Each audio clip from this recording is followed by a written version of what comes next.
Imagine this, a sunny afternoon in Brazil. A 3-year-old girl giggles as she plays with her toys, unaware that in just moments, her life will end in one of the most unthinkable ways possible, inside a washing machine. This is the story of Isabelly Oliveira Assumpção, a tragedy that shocked the world and split a family apart. Was it a freak accident or a cold-blooded murder disguised as a household mishap? The answer, according to Brazilian prosecutors, lies with one woman, Isabelly's stepmother, Susana dos Santos. Today, we're diving into the evidence, the secrets, and the haunting question: how could a child drown in a washing machine? And why would someone want her to?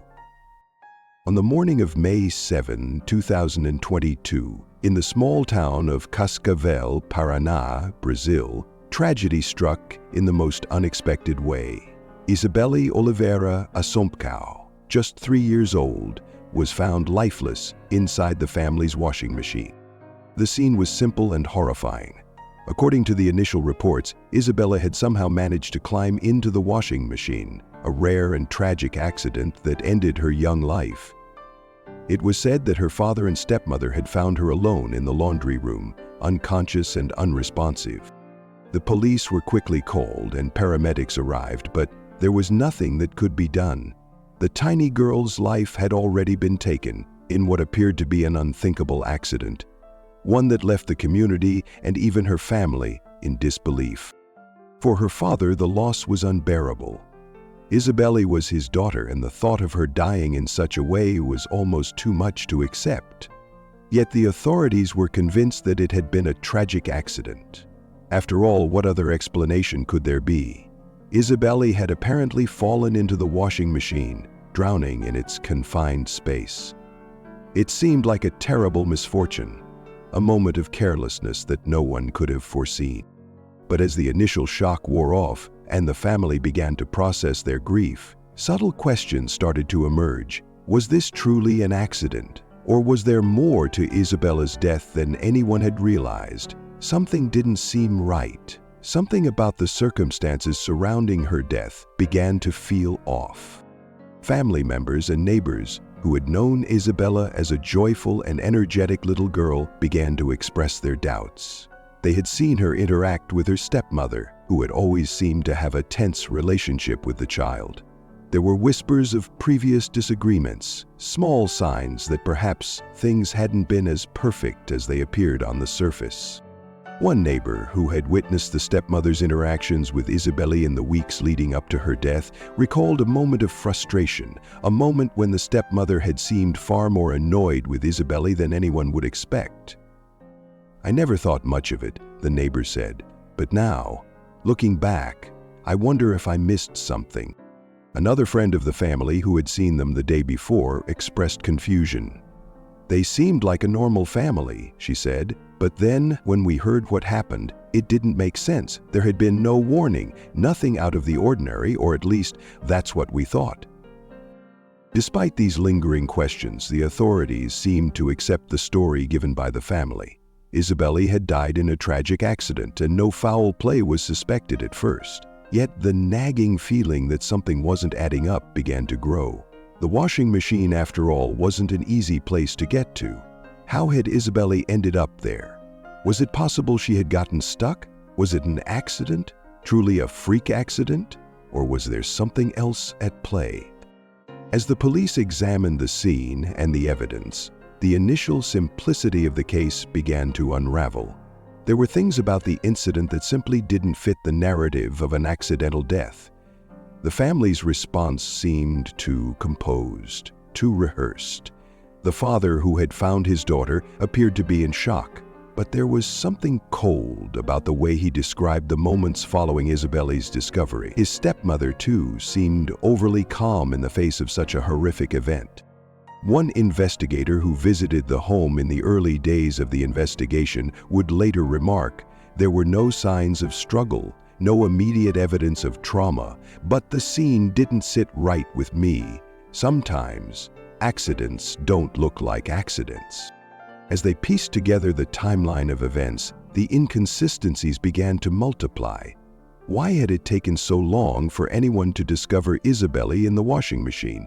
Why had the family waited to call for help? These weren't questions that could be answered easily. A thorough examination of the home revealed no obvious signs of a struggle or forced entry. The house had not been disturbed in any noticeable way, except for the laundry room where Isabella's body was found. The washing machine, while large enough for a small child to climb into, had its lid closed, and Isabella's body was discovered within, submersed in water. The more the investigators looked into it, the more doubts grew. Could a 3-year-old really have accidentally climbed into the machine and become trapped without anyone hearing her? The timeline seemed off, the actions of the family too vague, and the situation, despite the apparent lack of physical signs of foul play, too strange to ignore. What had truly happened that morning? Was it possible that Isabelly had somehow gotten into the machine by herself? Or had something more sinister taken place in that home? A home where things weren't as they seemed. As the investigation continued, the mystery deepened. For now, all the police could do was wait for more answers to emerge. But the more they looked, the clearer it became that this was no ordinary case. Isabella's death had shaken everyone, and it had left more questions than answers. Was this really an accident? Or had the truth been hidden, just out of reach? The investigation was far from over, and with each new piece of evidence, the story became less clear. The family, the community, and the authorities were left grappling with a chilling question. Was Isabelly's tragic end the result of a tragic mistake? Or had it been something much darker all along? Isabelly Oliveira Assumpção was just 3 years old when she died, a little girl with curly hair and a smile that lit up every room. Her family describes her as playful, curious, and full of energy. She loved cartoons, stuffed animals, and following her father Alex around like a shadow. But behind her bright spirit lay a family torn apart. Isabelly's parents had separated years earlier, and her father had moved on with a new partner, Susana Desar dos Santos. According to court documents, tensions simmered beneath the surface. Susana allegedly resented Alex's close relationship with Isabella's biological mother. They shared a daughter, after all, and that bond couldn't be erased.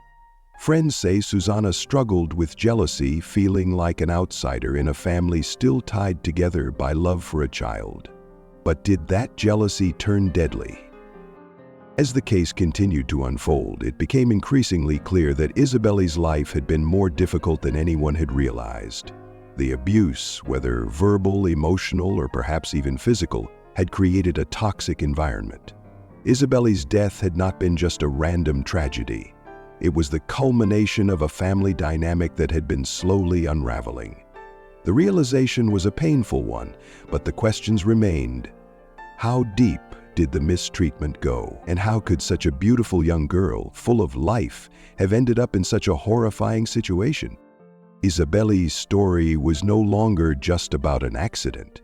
It was a tale of a family's hidden struggles, a tale of an innocent child who may have been failed by the very people who were supposed to protect her. And as the investigation continued, the truth about her life would start to come to light, revealing the full extent of the dark undercurrents that had ultimately led to her untimely death. The police arrived at the scene just hours after the discovery, entering the home where Isabelly's life had come to an end. The laundry room, a place that should have been mundane, was now the focal point of a chilling investigation. The washing machine, where Isabelly's lifeless body was found, stood as a stark reminder of the tragic loss.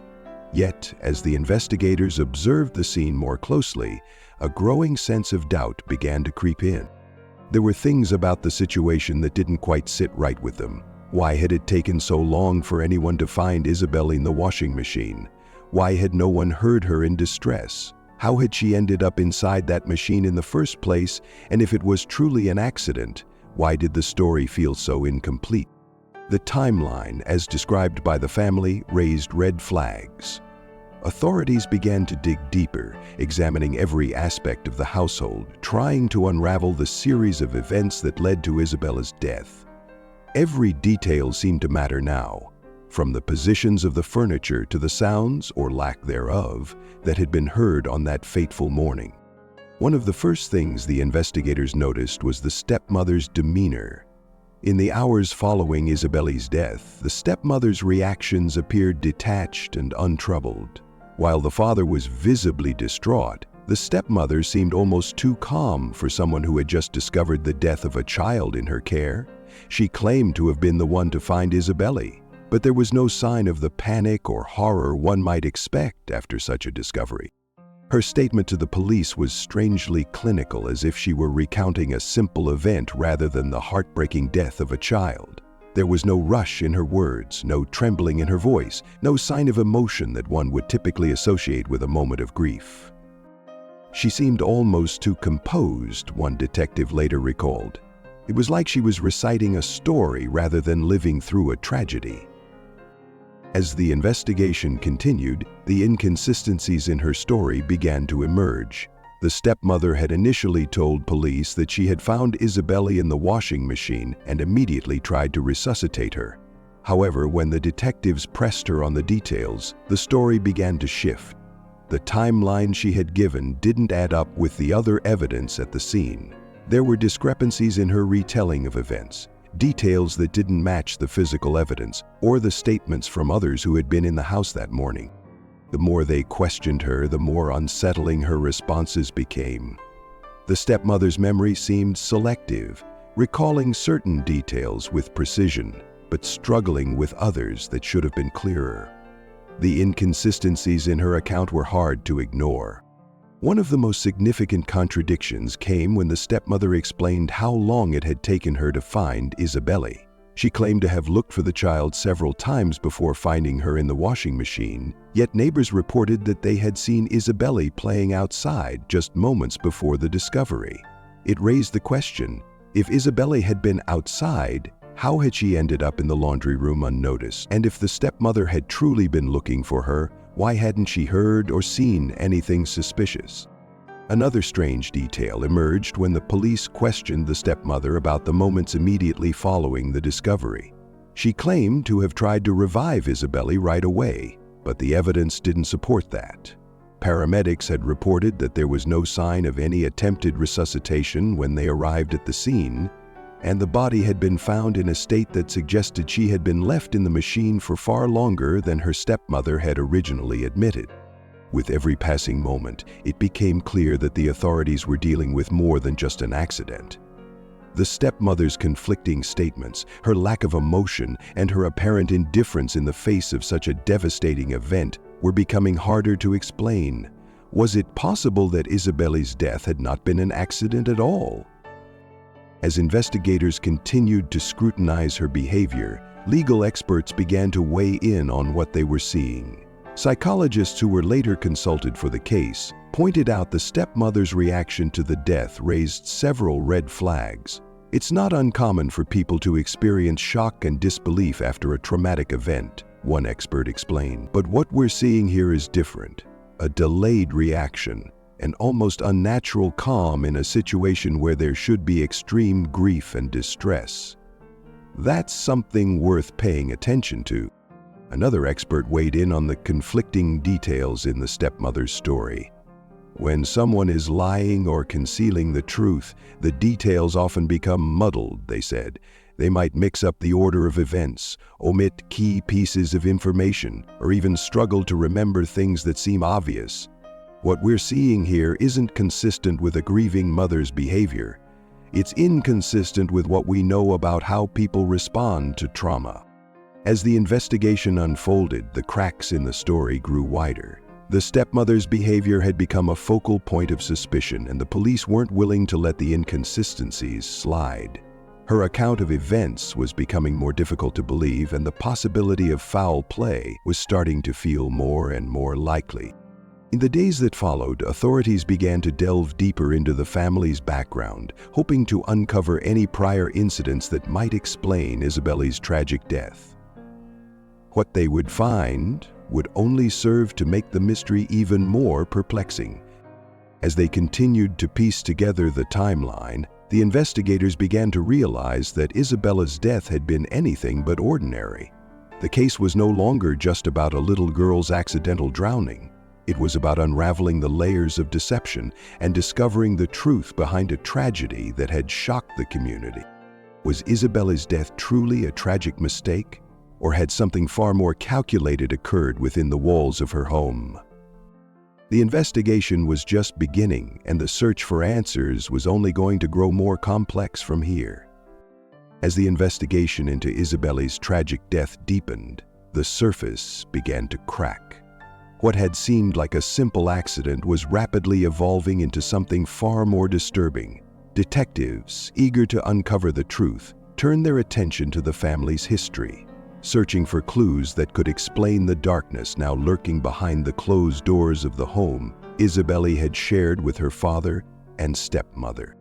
As they began to unravel the past, they uncovered a chilling pattern of behavior from Isabelly's stepmother, a woman who had once appeared as a caregiver, but whose actions were now under intense scrutiny. It wasn't long before detectives began to suspect that Isabella's death wasn't an isolated incident, but the tragic culmination of months or even years of tension, jealousy, and resentment. The stepmother's relationship with Isabelly had never been as idyllic as it had first seemed. To outsiders, it appeared that the young girl had a relatively normal family life. But those closest to the situation, including neighbors and friends, began to reveal a much different story.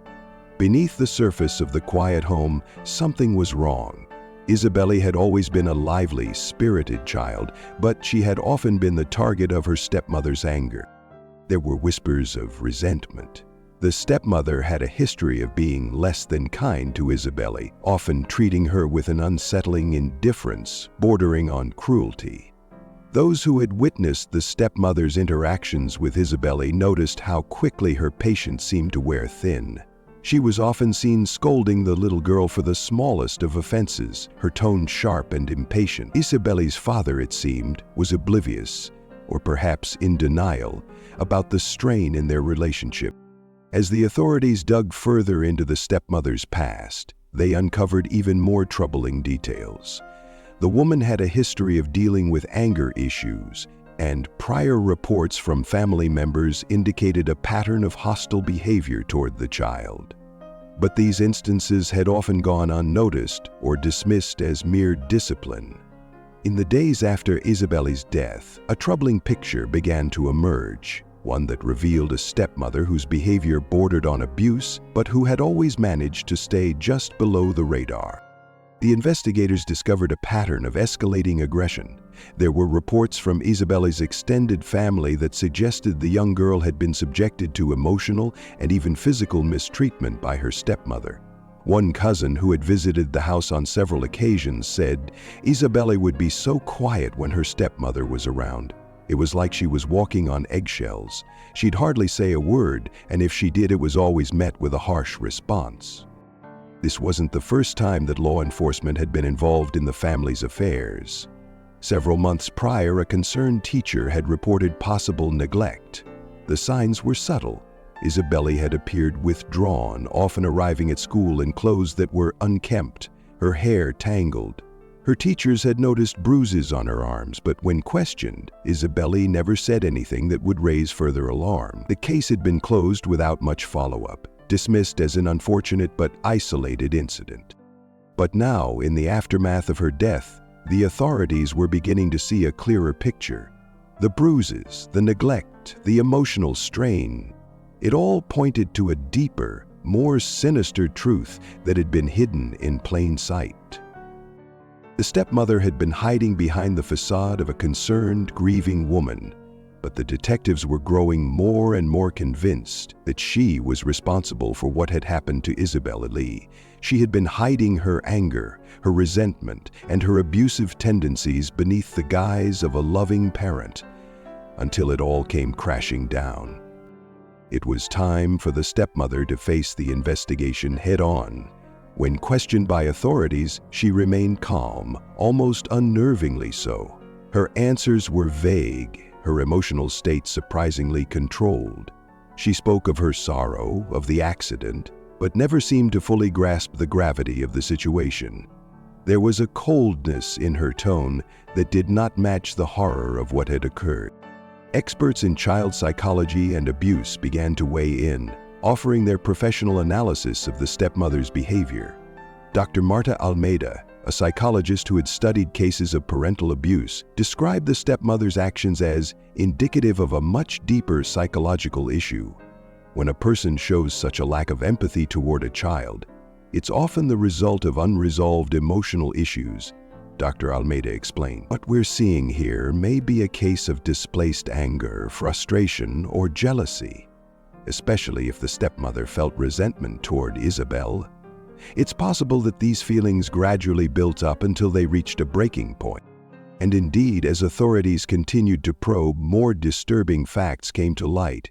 Court documents revealed that the stepmother had been involved in a series of confrontations with Isabelly that had gone unreported. One particular incident, which had occurred just weeks before Isabelly's death, involved the stepmother allegedly slapping the child after a minor disagreement. Isabelly had reportedly been found crying in her room by a neighbor, but when asked, she had said nothing, too afraid to speak up. The final chilling piece of the puzzle came when investigators discovered that the stepmother had been home alone with Isabelly the morning she was found in the washing machine. Her father had left for work earlier that day, leaving Isabelly in the care of her stepmother. That was when the unthinkable had occurred. The question now was no longer what happened, but rather, how far was the stepmother willing to go to conceal her actions? Could Isabelly's tragic death truly have been an accident?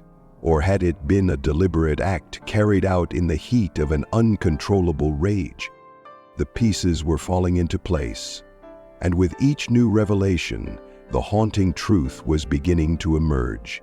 The authorities were no longer looking at this as a simple accident. They were now staring at a case of neglect, abuse, and possible murder, an act driven by a stepmother's mounting resentment and an unspoken anger that had festered in the shadows.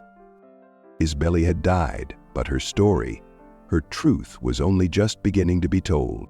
After weeks of relentless investigation, the case that had begun as a tragic accident now took a sharp turn toward something far darker. On the evening of June 1, 2022, news outlets across Brazil broke the story. Isabelly Oliveira Assumpção's stepmother had been arrested. The woman who had once claimed Isabella's death was nothing more than an unfortunate accident was now facing charges that would forever alter her life. The allegations of abuse, neglect, and even murder had been enough to convince authorities that this wasn't just a freak tragedy, it was something far more calculated. The police had pieced together enough evidence to charge her with the unthinkable. No longer would she be seen as a grieving stepmother. Now, she was a suspect in the death of an innocent child.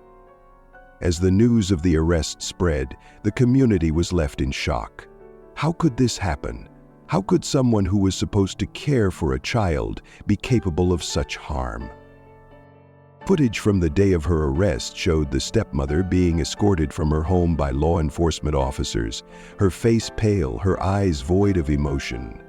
The cameras captured the haunting silence in her movements as she was placed into a squad car.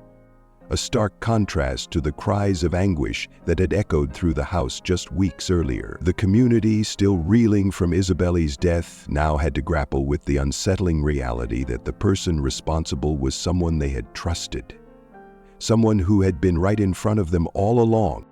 But while the stepmother's arrest brought a sense of relief to some, for Isabelly's father it was a devastating blow. He had been torn between grief and confusion since his daughter's death. How could he reconcile the love he had once felt for his wife with the horrifying truth that she might have played a role in his daughter's tragic end?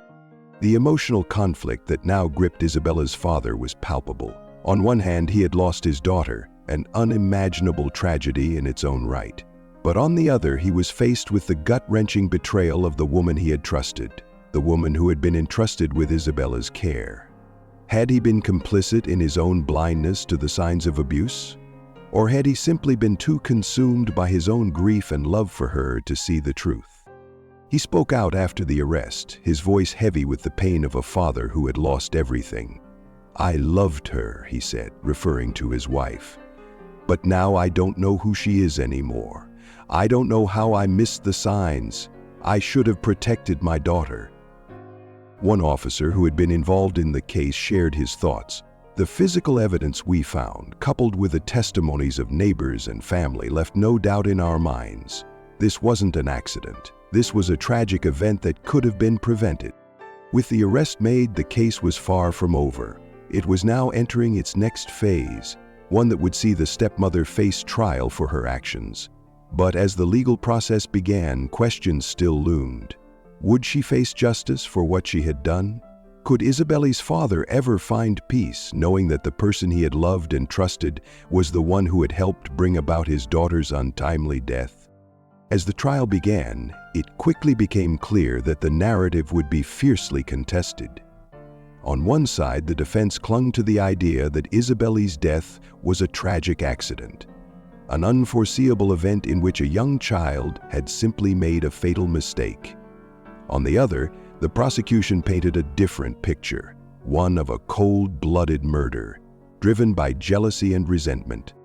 The courtroom became a battleground for two opposing forces. The defense team presented their case, arguing that the stepmother had not intended to harm Isabelly, that it was simply a case of a child's tragic curiosity gone horribly wrong.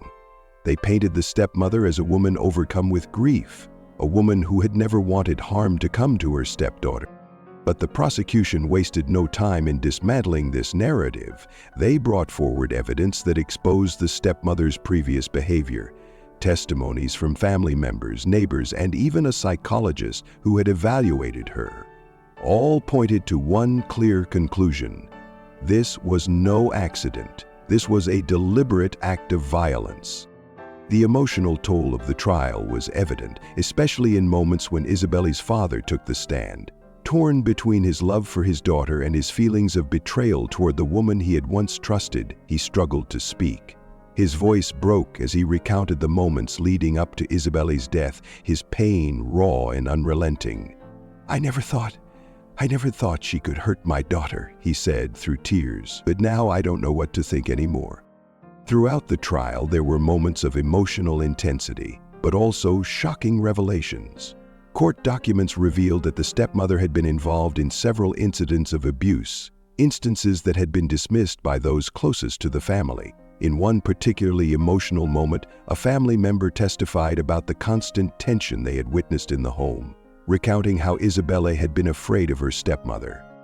But the defense persisted, trying to convince the jury that this was a woman who had simply been overwhelmed by the responsibilities of motherhood and had made a tragic mistake. In a last-ditch effort to avoid a guilty verdict, they suggested that Isabelly's death had been the result of an accident that spiraled out of control, blaming the child's actions and disregarding the mounting evidence of abuse. Yet despite their efforts, the jury could see through the defense's arguments. It was clear that the stepmother had been more than just a negligent caretaker. She had been a perpetrator of cruelty, whose actions had led to the untimely death of an innocent child.